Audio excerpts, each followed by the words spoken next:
اعوذ باللہ من الشیطان الرجیم، بسم اللہ الرحمن الرحیم۔ ناظرین، اس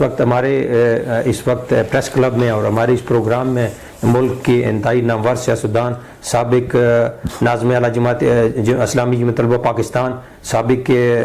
MNA اور امیر جماعت اسلامی پاکستان، نائب امیر جماعت اسلامی پاکستان لیاقت بلوچ صاحب ہیں۔ لیاقت بلوچ صاحب، ہم آپ کو ایبٹ آباد میں خوش آمدید کہتے ہیں۔ بہت شکریہ جی۔ لیاقت بلوچ صاحب، آج کل کی جو تازہ ترین صورتحال پہ ہیں مختصراً آپ کا، کیونکہ بہت قیمتی ٹائم ہے اور آپ نے آگے جانا بھی ہے۔ لیاقت بلوچ صاحب، یہ جماعت اسلامی اس وقت جو ہے وہ تنہا اب سیاسی جدوجہد کر رہی ہے، اس کی کیا وجہ ہے؟ PDM بنی ہے اور PDM میں ملک کی 1 درجن جماعتیں موجود ہیں، حالانکہ ہمیشہ جماعت اسلامی نے جو ہے وہ IRD کا حصہ رہی ہے۔ مختلف جب بھی محاذ بنے ہیں امریت کے خلاف یا کسی اور مسئلے پہ تو اس وقت تو رہی ہے، تو اس وقت کیوں اکیلی ہے؟ جی بسم اللہ الرحمن الرحیم، بہت شکریہ۔ دیکھیں، پہلے تو میں فرانس کے صدر کی طرف سے جو عرضہ سرائی ہے نبی اکرم صلی اللہ علیہ وسلم کی جو توہین اور گستاخی کی گئی ہے، ہم اس کی مذمت کرتے ہیں اور عالم اسلام کی قیادت سے مطالبہ کرتے ہیں کہ وہ متحد ہوں اور شاعر اسلام کی، قرآن کی، آپ صلی اللہ علیہ وسلم کی ناموس کی حفاظت کے لیے عالمی سطح پر قانون سازی کروائیں۔ اسی طرح پشاور میں، اس سے پہلے بلوچستان میں جو دہشت گردی کے واقعات ہوئے ہیں، ہم اس کی بھی مذمت کرتے ہیں اور ہم سمجھتے ہیں کہ اس دہشت گردی کے پیچھے مودی ہے اور وہی پاکستان کا دشمن بھی ہے اور پاکستان کے عوام کے خون کا پیاسا ہے۔ ہم ان واقعات کی بھی مذمت کرتے ہیں۔ دیکھیں، پاکستان کی سیاست میں ہر پارٹی کو، ہر جماعت کو آئین، سیاسی، جمہوری، پارلیمانی طریقوں کے مطابق اپنی سیاست کا خود حق حاصل ہے۔ کسی پارٹی کے لیے لازم تو نہیں ہے کہ وہ لازماً اتحادوں کا حصہ بن جائے اور لازماً جو ہے کہ کسی اجتماعی جدوجہد کا حصہ بن جائے، اور جہاں یہ بات بھی ایک واضح ہو کہ ایک حکومت ناکام ہے اور دوسری طرف جو لوگ اکٹھے ہوئے ہیں انہیں بھی پہلے حکومتیں ملتی رہی ہیں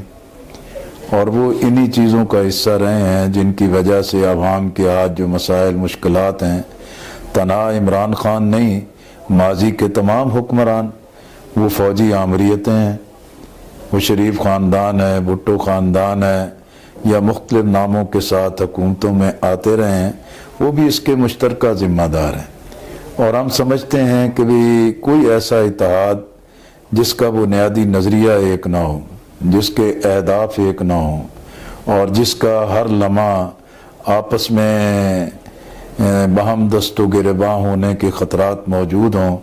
تو ایسے مرحلے میں جماعت اسلامی جیسی جماعت، جو ایک دینی جماعت ہے، نظریاتی جماعت ہے، ملک کی سیاست میں اپنی ایک ساکھ رکھتی ہے، ہمیں جہاں اپوزیشن کے موقف کی تائید کرنا ہوگی، حمایت کرنا ہوگی، وہ آئین کی فرما روائی ہو، غیر جانبدارانہ انتخابات ہوں اور پاکستان کی سیاست میں سے اسٹیبلشمنٹ کی بے دخلی ہو، تو ان چیزوں کو ہم اپنے پلیٹ فارم پہ بھی اتنی جرت اور استقامت سے بات اٹھائیں گے، لیکن ہم اپنی جدوجہد کو اسی طریقے سے آگے بڑھائیں گے کہ اسلام کی حکمرانی آئے، قومی وسائل کی منصفانہ تقسیم ہو، اسلام کا معاشی نظام قائم ہو اور پاکستان میں ایک ایسے انتخاب کا نظام ہو کہ جس میں عوام کی رائے کو ہی ترجیح ملے اور ملک کی دولت کو لوٹنے والوں کا بلا امتیاز احتساب ہو،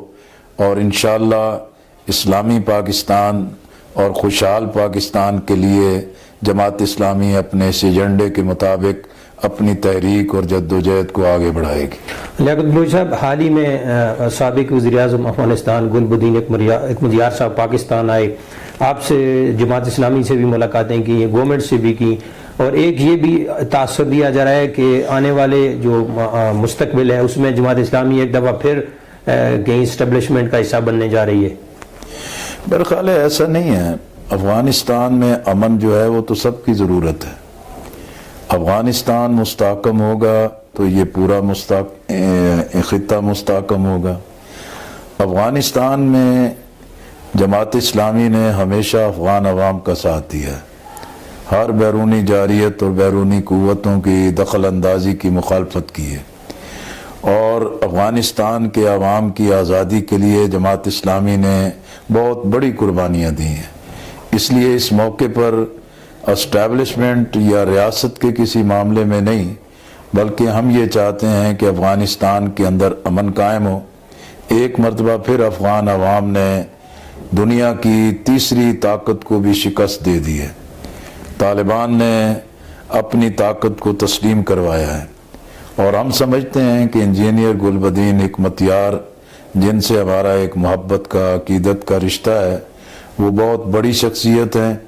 اللہ نے ان کو بڑی فہم و فراست دی ہے، اور وہ اس مرحلے پر بھی افغانستان میں امن کے لیے، استحکام کے لیے اور طالبان کے ساتھ ایک نتیجہ خیز ڈائلاگ کے لیے اپنا بڑا کردار ادا کر سکتے ہیں۔ ہمارا افغانستان کے بارے میں یہی موقف ہے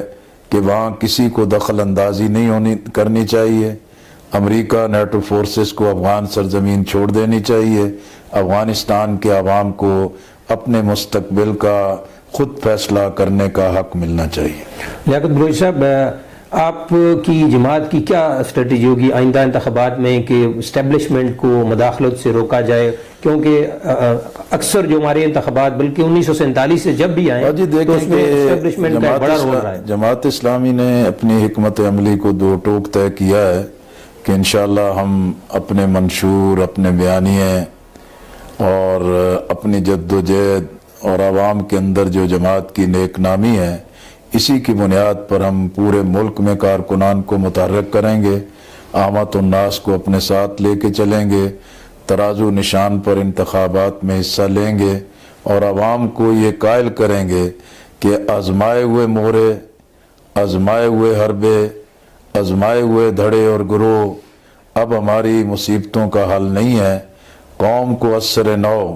اسلام کی حکمرانی کے لیے متحد ہونا چاہیے، اور ہمیں یقین ہے کہ انشاءاللہ جماعت اسلامی عوام کو قائل کرے گی۔ اور ہم سمجھتے ہیں کہ اس وقت جو میڈیا آزاد ہے، سوشل میڈیا کی بہت بڑی طاقت ہے۔ اب ایک ایسے ماحول میں اسٹیبلشمنٹ یہ سمجھے، افواج پاکستان یہ سمجھیں کہ وہ 72 سال کے اس مائنڈ سیٹ کو برقرار رکھ سکیں گے، تو اب یہ ممکن نہیں ہے۔ فوج ہمارا محترم ادارہ ہے، فوج کی قیادت ہم سب کے لیے محترم ہے، لیکن جب آئین کے دائرے سے نکل کر کوئی اپنا کردار ادا کرے گا اور عوام کے جمہوری پارلیمانی حق کو غصب کرے گا، تو اب شاید یہ چیزیں آسانی سے برداشت نہیں ہوں گی، اور انشاءاللہ اس حوالے سے جماعت اسلامی بھی اپنا ایک قومی، جمہوری اور ایک دلیرانہ کردار ادا کرے گی۔ آپ نے لیاقت بلوچ صاحب کہا ہے کہ اب وہ حالات نہیں ہیں، لیکن ہم یہ دیکھ رہے ہیں کہ آج جو اسٹیبلشمنٹ ہے لوگوں کو اغوا بھی کر رہی ہے، اور ہمارے جرنلسٹ بھی اغوا ہو رہے ہیں۔ آئی جی تک کی نوبت آ گئی ہے جو کراچی میں ہوئی ہے، اظہار رائے پہ پابندی ہے، اداروں پہ سنسرشپ لگی ہوئی ہے، تو آپ کس طرح کہہ رہے ہیں کہ وہ نہیں ہے؟ وہ تو پہلے سے مضبوط ہمیں نظر لگ رہی ہے۔ دیکھیں نا جی کہ یہ چیزیں پہلے بھی ہو رہی تھی، لیکن اب تو ایک ایک کر کے سب چیزیں نمایاں ہو رہی ہیں، اور کراچی کے واقعہ نے تو حکومت کو بھی اور اسٹیبلشمنٹ کو بھی بالکل دیوار سے لگا دیا ہے۔ اور اسی طریقے سے جو صحافیوں کو لاپتہ کیا جا رہا ہے، اور جو زبردستی جو ہے کہ بندشیں اور قطغنیں عائد کی جا رہی ہیں، جنگ جیسے گروپ کے چیف ایڈیٹر میر شکیل الرحمان کو ایک طویل مدت سے گرفتار رکھا ہے، اور اسی طرح جو لوگوں کو لاپتہ اور غائب کیا جاتا ہے، تو میرا خیال ہے کہ اب یہ چیزیں اس طریقے سے نہیں برقرار رہ سکیں گی، یا عدالتوں کو اپنا ایک فیصلہ کن کردار ادا کرنا ہوگا، یا پھر عوامی رد عمل جو ہے وہ اپنے ان مقاصد کو ضرور حاصل کریں گی، اور انشاءاللہ آئین اور قانون کے دائرے میں رہتے ہوئے ہم اپنے اس حق کو استعمال کریں گے۔ بہت شکریہ لیاقت بلوچ صاحب۔ بہت شکریہ جی۔